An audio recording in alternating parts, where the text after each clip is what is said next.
Em mais um bom jogo do Corinthians, garantiu a classificação para as oitavas de finais da Copa do Brasil. É isso mesmo. Diante do Barra de Santa Catarina, o Corinthians ganhou por um placar de 1-0, estreando a sua nova camisa e Yuri Alberto marcando aí depois de vários jogos. Pelo que o Corinthians produziu, o jogo poderia ter tido um placar diferente, né? Poderia ser um placar mais elástico para o Corinthians. E apesar do Barra ser um time de divisão inferior, eles marcaram muito bem, né? O Barra também conseguiu fazer o seu jogo ali e se defender. O Corinthians, que teve uma grande posse de bola, mas não conseguiu ter efetividade, né? Foram 30, digamos, 30 finalizações a 5 do Barra. E o Corinthians conseguiu marcar faltando 5 minutos para encerrar o jogo com o Yuri Alberto. Então, esse foi um grande resumo do que foi o jogo. Ele escalou ali de time titular, né? A diferença era a lateral com o Hilary. E no meio campo ele colocou o Alan e o André, que também não fez um bom jogo, o André.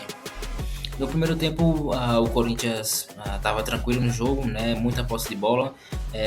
Eu achei que foi um jogo bem parecido, na verdade, com o primeiro jogo, né? Que foi lá no sul do país. O Corinthians ditando o ritmo do jogo, né? Dominando a posse de bola e dominando as ações do jogo. O Barra pouca efetividade, né? Poucas chances, esperava ali mais uma escapulida, né? Para contra-atacar, enquanto o Corinthians ficava martelando, mas o primeiro tempo então encerrou 0-0, né? Com um gostinho de quero mais. Já no segundo tempo foi melhor, os dois times voltaram, né? Com mais vontade, digamos assim. O jogo ficou mais aberto. O Barra conseguiu, né, tentar se impor um pouco mais. E o Corinthians mais chances, né, o time mais técnico. O Fernando Diniz faz algumas alterações no Corinthians. Eu achei que depois da entrada do Caio César, né, o Corinthians ficou muito mais perigoso. O Caio César entrou muito bem no segundo tempo, tirando o Lingard, né? O Lingard para mim no primeiro tempo foi um dos destaques do primeiro tempo, né? Se entregou demais, mas no segundo tempo realmente já estava bem abaixo de produção. E aí o Caio César entrou e já fez uma grande diferença. E faltando uns 5 minutos aí para encerrar o jogo, então o Yuri Alberto faz um gol, né? Tirando a seca aí de 8 ou 9 jogos sem marcar. Um gol importante para ele e para o Corinthians, né? O Corinthians parecia que não ia ganhar do time de Série C, mano. Tava 0-0 até o final do jogo. E todo o Corinthians saiu aí com a vitória, né, e com a classificação. Vai ter o sorteio aí, né, para ver quem o Corinthians vai enfrentar nas oitavas de final. Mas, no geral, achei que o Corinthians se comportou muito bem, né? Poderia ter feito mais.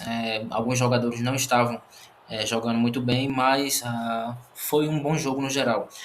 Destacar aqui principalmente a participação do Rodrigo Garro no jogo. Para mim, talvez foi o melhor em campo, né? Teve bola na trave, o Garro teve ótimos passes e poderia também ter marcado, né, nesse gol. Jogou muito bem. O próximo jogo do Corinthians, então, é contra o Botafogo, domingo, né, no Rio de Janeiro. Vamos ver aí, o Corinthians vai jogar pelo Brasileirão, então está precisando também fazer bons jogos no Brasileiro, né? Tá ali perto da zona do rebaixamento e precisa pontuar para sair desse lugar. Então, se você assistiu aí o jogo, comenta o que achou, segue nós no perfil Passe Pra Gol e tamo junto. Vai, Corinthians!